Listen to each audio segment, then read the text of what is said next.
Fantastic morning, my dear students. Today we will complete the last two remaining pages, page 23 and 24 of chapter 2, Frogs in the Fountain. Let us start. I can't sleep a wink, complete Aunt Mabel, who was sensitive to noise and allergic to chores made up entirely of bass singers.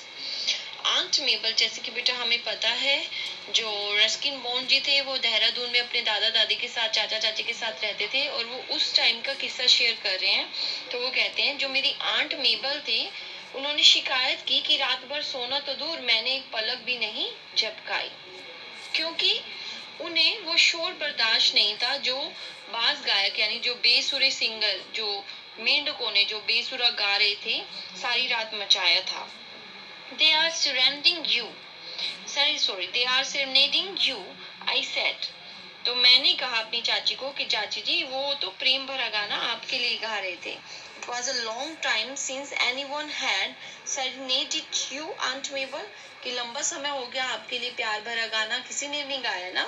That's why अब आप confirmed spinster in our early 40s और आप 40 साल के भी होने वाले और गाएगा भी कौन, तो इसलिए मेंढकों ने आपके लिए प्यार भरा गाना गाया है. They will go away once the rain finish, said Gran hopefully. आशा के साथ फिर दादाजी ने कहा कि कोई बात नहीं, जब बारिशें खत्म हो जाएंगी तो ये अपने आप ही चले जाएंगे.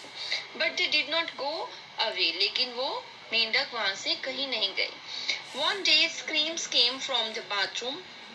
एक दिन क्या घटना घटी, अचानक से बाथरूम से जोर से चीख आई. हमने चीख सुनी. Aunt Mabel screaming for help. ये जो आंट मेबल की चीख थी जो सहायता के लिए चीख रहे थे. Granny and the khansama and I ran to her. मैं, दादी और जो हमारा रसोईया था खान सामा, हम सब उनको बचाने के लिए भागे.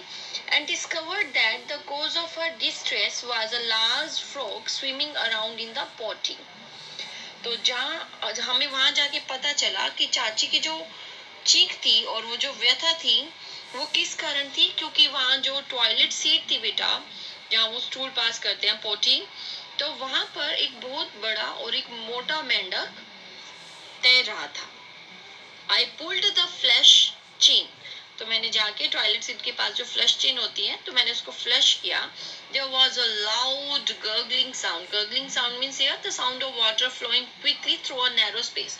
जब थोड़ी सी छोटी सी जगह से हम बहुत सारा पानी को गुजारते हैं तो वो गुड़ गुड़ गुड़ गुड़ करके गुजरता है. That is called gurgling sound.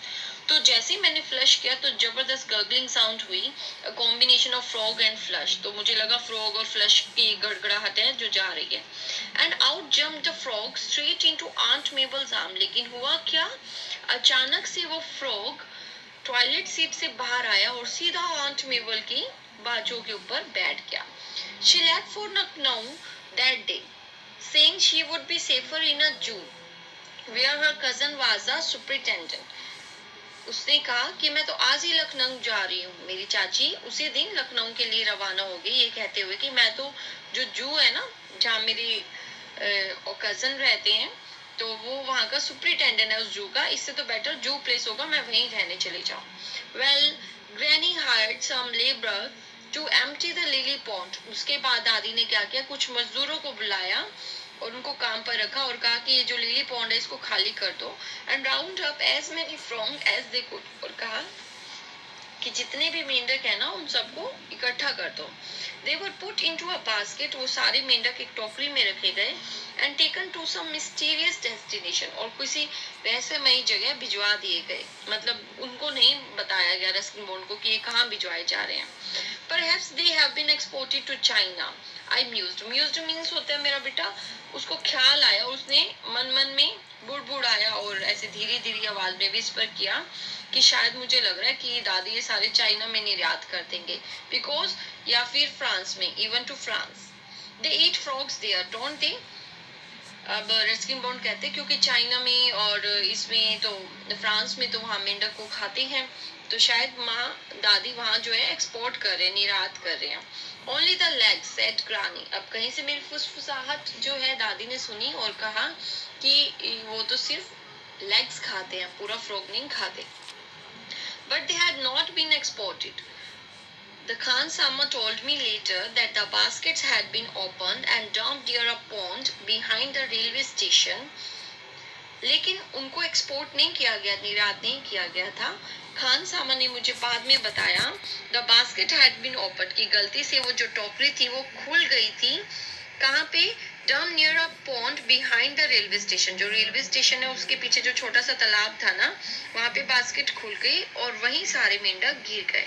And before long, लंबे समय से पहले, they were all over the station, waiting room, platform, until the station master had a brilliant idea. लंबे समय से पहले यानी थोड़े से ही समय में वो सारे मेंढक पास के तालाब से होते हुए वहां पर आ चुके थे, प्लेटफॉर्म में थे, वेटिंग रूम में था। तभी स्टेशन मास्टर को एक ब्रिलियंट आइडिया आया। He had the frogs rounded up by a number of street urchins who wanted to make a little pocket money. उसने देखा जो आस-पास जैसे गली में ऑर्फन बच्चे होते हैं ना बेटा, जिनके माँ बाप नहीं होते, अनाथ बच्चे घूम रहे थे, तो स्टेशन मास्टर को आइडिया आया कि क्यों नहीं मैं इनको थोड़ा सा काम दे दूं ताकि इनके लिए भी पॉकेट मनी बन जाए और मेरे यहाँ स्टेशन में भी शांति आ जाए, मेंढकों से छुटकारा हो जाए। तो उसने क्या किया? He had the frogs rounded up by a number of street urchins. Urchins मेरा बेटा है होमलेस चिल्ड्रन, जो अनाथ बच्चे सड़कों पे घूमते हैं ना, उनको आवाज लगाई स्टेशन मास्टर ने और कहा कि तुम्हें पैसे दूंगा और इन सबको क्या करो। He then had them packed firmly into several well ventilated boxes. इन सबको ना स्टेशन मास्टर ने उन सब मेंढकों को एक खुले हवादार बक्सों में बंद करवा दिया था with the help of orphans, उन अनाथ बच्चों के द्वारा, और बदले में उनको थोड़ी पॉकेट मनी भी दे दी गई थी। The crates were labelled to Lucknow zoo, जो क्रेट्स थी जहां पर सारे डब्बे भर के रखे गए उसके ऊपर लिखा गया, जैसे कॉरियर भेजते हैं ना, लखनऊ जू अटेंडेंट सुप्रिंटेंडेंट साहिब, and dispatch as a free gift, और एज अ फ्री गिफ्ट उनको डिस्पैच कर दिया गया, यानी कोरियर कर दिया गया। फिर वो लास्ट में क्या कहते हैं? A zoo is the best place for creatures, great and small, opined. Opined होता है when you show your opinion, when you express opinion. So he opined, उन्होंने अपना विचार रखते हुए बताया कि एक चिड़ियाघर इन महान और छोटे जीवों के लिए सबसे अच्छी जगह है।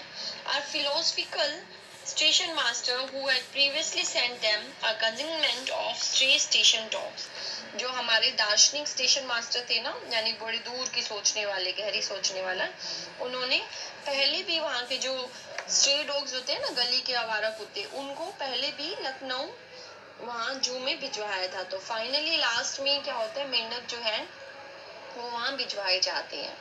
So this was the story, it was very interesting story, I liked it a lot. I hope you also liking it. Thank you मेरे बेटा, have a nice day.